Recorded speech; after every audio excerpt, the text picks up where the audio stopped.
Hoy quisiera recordar en esta editorial a una obra de literatura que es muy famosa y sin embargo no es leída y mucho menos interpretada.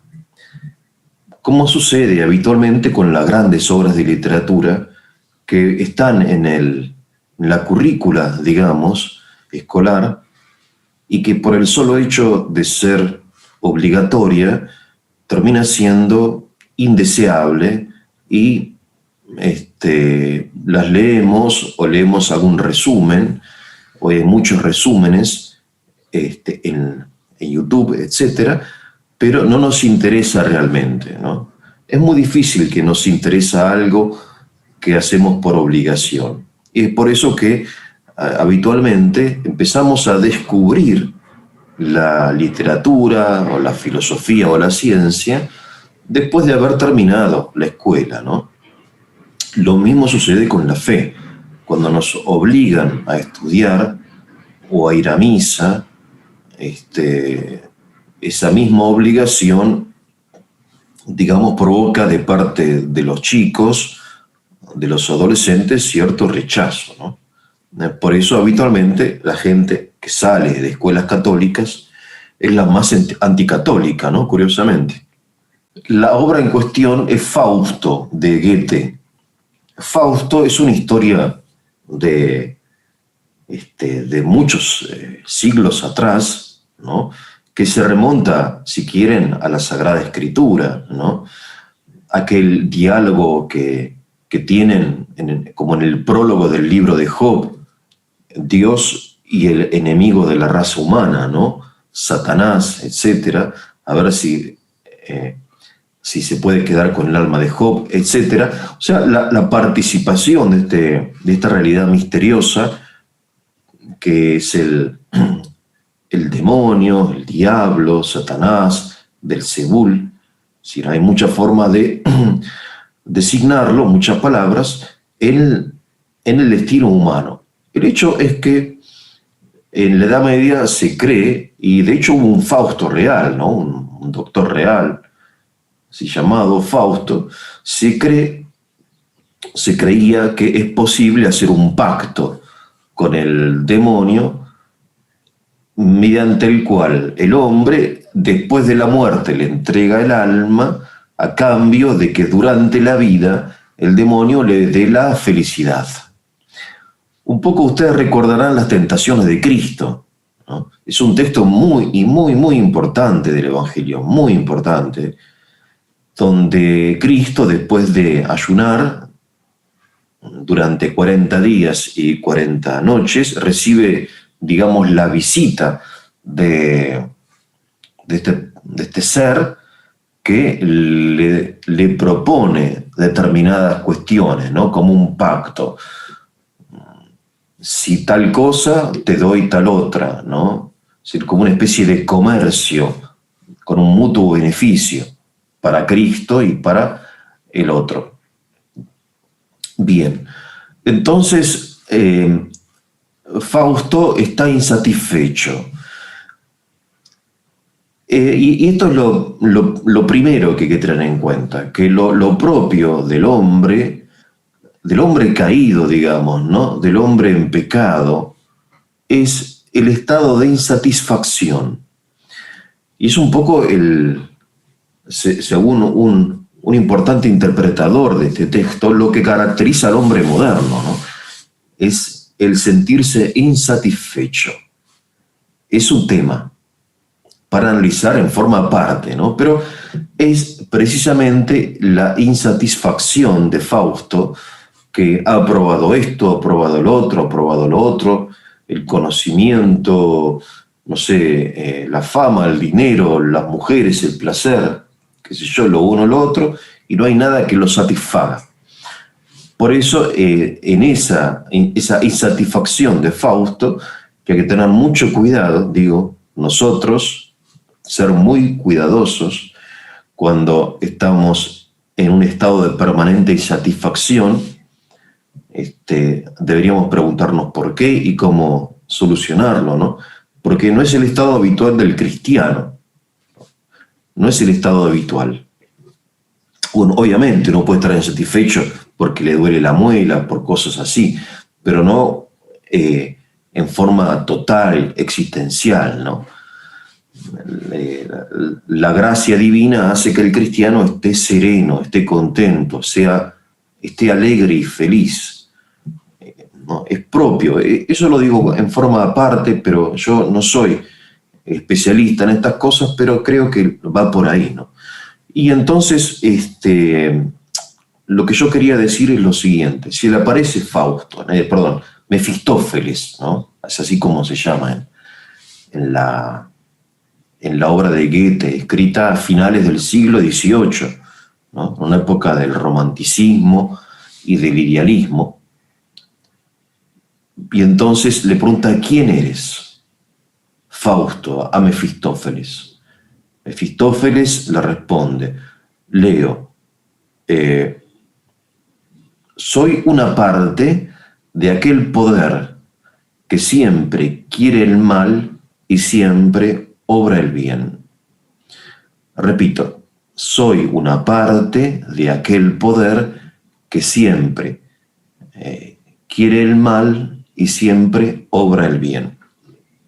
Aquí me freno para que analicemos rápidamente esta frase que se les propongo a su meditación, ¿no? Mi intención es un poco también motivarlos, nada más. Yo no quiero enseñar, ni pretendo enseñar, sino compartir un poco y motivarlos a su propio análisis personal de estas cosas, ¿no? Que yo voy diciendo en las editoriales que hacemos acá en el canal, ¿no? Después voy a volver a las entrevistas, pero estamos en una época de verano donde los entrevistados están de vacaciones o descansando, y entonces aprovecho a hacer este tipo de monólogos, ¿no? Bien, entonces soy una parte, fíjense, acá hay dos verbos, siempre quiere y siempre obra, ¿no? Querer y obrar el mal y el bien. Y entonces lo que él quiere, que es el mal, no es lo que obra, sino que obra el bien. No es al revés, no es que quiere el bien y obra el mal, como alguna vez nos pasa a nosotros, ¿no?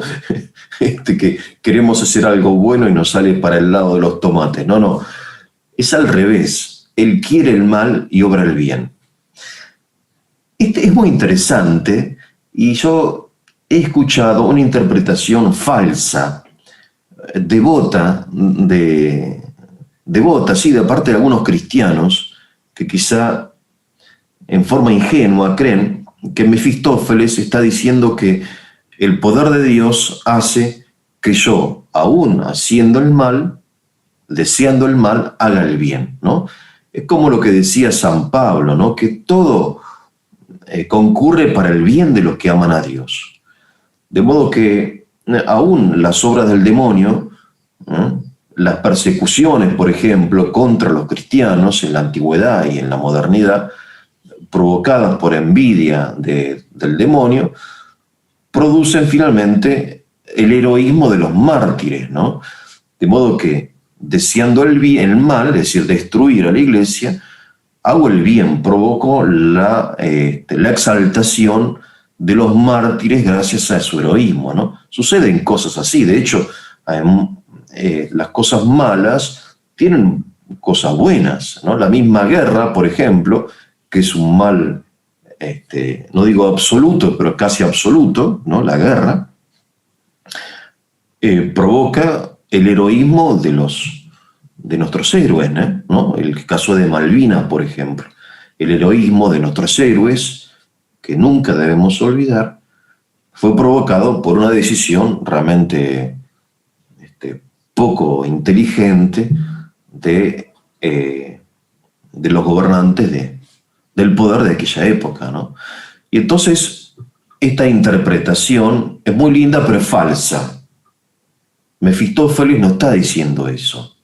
Está diciendo algo mucho más complicado y mucho más peligroso. Él no está diciendo de que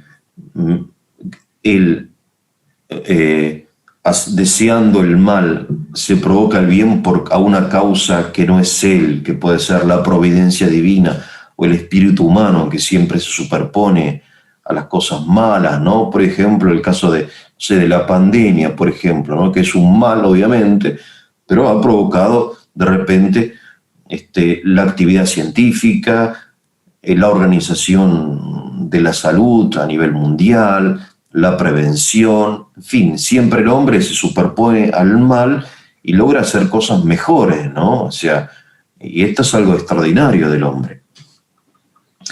No se refiere a eso, Mefistófeles. Él está diciendo otra cosa, está diciendo, soy bueno, yo soy bueno, no soy tan malo, porque si yo siempre, deseando el mal, hago el bien, quiere decir que en definitiva hago el bien.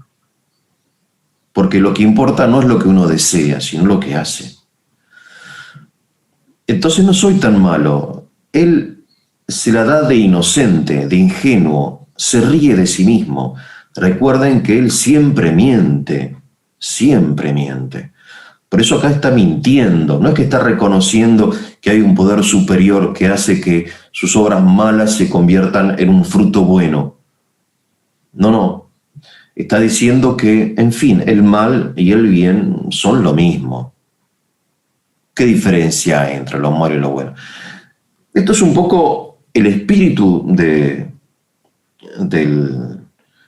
la deconstrucción actual, que es un poco el espíritu de Hegel, ¿no? De Marx, de la modernidad, lo peor de la modernidad, ¿no? ¿Y qué es esto de la modernidad? Es precisamente esta identificación. ¿Por qué? Porque el mal se hace necesario y se hace bueno, porque sin el mal no hay bien. Sin el mal no hay bien. El mal es la causa del bien. El deseo del mal es lo que produce el bien. Por eso el hecho de destruir lo bueno, es un deseo en definitiva bueno, porque de esa destrucción va a salir algo. De las ruinas saldrá un mundo nuevo, ¿no? Como decía, bueno, Marx, a propósito, o Bakunin, o nuestro inefable Che Guevara, ¿no? Es decir, todo lo que se pueda destruir hay que destruir, la naturaleza, la tradición, el orden, todo, porque todo conflicto termina siendo la tierra húmeda de donde va a surgir un hombre nuevo, por ejemplo, ¿no? El hombre nuevo, famoso que no existe, ¿no? Bien, esto es muy importante, creo, es muy importante. Y esto lo explica Mefistófeles, dice, porque yo por más que quiera destruir al hombre, la sangre sigue fluyendo y sigue multiplicándose, ¿no? Es como cuando uno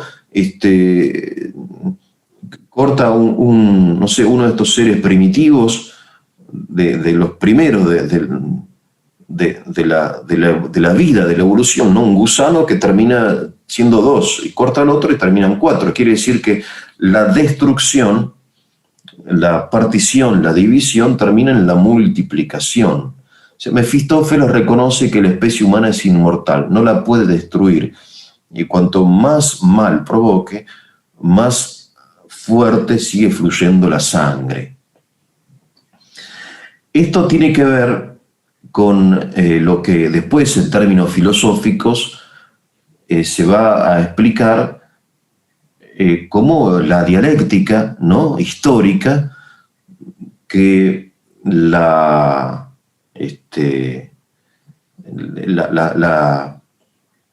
tesis, la antítesis y la síntesis, ¿no? Esos 3 momentos de la historia, de algún proceso histórico. Entonces, la destrucción, la oposición, el rechazo de la tesis por parte de la antítesis provoca, en definitiva, un momento superador que sería la síntesis, ¿no? De modo que luchar contra el bien no está mal porque, en definitiva, el mal, al intentar reprimir, destruir, suprimir el bien, provoca algo nuevo, que es una síntesis nueva, ¿no? Bien, lo cual es un disparate, ¿no? Pero bueno, en el disparate vivimos, ya como estamos sumergidos, ya mentalmente, desde niños en el mundo del disparate. De modo que Mefistófeles lo que intenta es amigarse con Fausto, decirle, no me tengas miedo, porque yo nunca pude hacer nada malo, porque todo lo malo que quise hacer resultó siendo bueno, porque ustedes los hombres son indestructibles. Entonces intenta subestimar el mal que él puede hacer, identificarlo con el bien, y diciendo que en definitiva todo el mal que él quiso hacer resulta siendo bueno, de modo que él es bueno y que el mal es el bien. Entiendo que esto es complicado y resulta complicado, pero vale la pena detenernos un poco en estas cosas que son importantes. Y si uno atentamente lee el diario de la mañana, se da cuenta que son no solamente de la literatura clásica alemana de allá de hace 300 o 250 años, sino que tiene una gran actualidad, ¿no? Entonces recuerden esta frase. Mefistófeles, en el mismo diálogo que tiene con Fausto, trae otra como definición de sí mismo. Él dice, yo soy el espíritu que todo lo niega. El espíritu que todo lo niega. Es decir, es la deconstrucción. Soy el deconstructor, dice Mefistófeles. ¿Por qué? Porque al negarlo todo, entonces yo, deseando negarlo, termino sacando de esa negación lo que queda, lo bueno, ¿no? La síntesis. Lo cual obviamente es otro disparate. Así que, bueno, de esta forma, digamos que Mefistófeles lo convence a Fausto de recorrer un camino de búsqueda de la felicidad que Fausto finalmente no la encuentra. Se discute si la encuentra o no la encuentra, en un momento dice que la encuentra, en otro momento que no la encuentra. En fin, es un tema complicado, aparte no hay uno, sino hay dos Faustos. El tema es el siguiente, y con esto termino. En primer lugar, tener cuidado con la insatisfacción, que es algo muy propio de nuestra época, aparte que está, digamos, intensificada por la propaganda que nos hace ver un montón de cosas que nosotros no tenemos. No tenemos ni el cuerpo, ni la juventud, ni el pelo, ni el dinero, ni el auto, ni la casa, ni nada de lo que tiene el fulano de tal que está cenando con, por ejemplo, Mirta Legrand, ¿no? Entonces uno está insatisfecho, hay que tener mucho cuidado y pedirle al Señor que nos dé la serenidad y el sentirnos contentos, ¿no? Uno de los efectos de la gracia divina es sentirnos contenidos por la gracia, contentos. No significa en estado de perfección, porque siempre uno tiene alguna enfermedad o alguna privación o algún sufrimiento.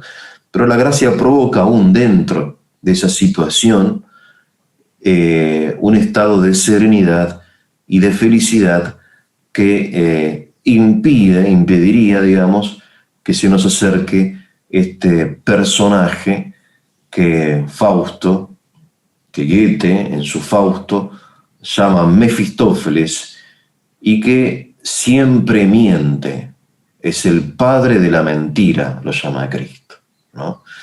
Bien, que tengan un muy buen día.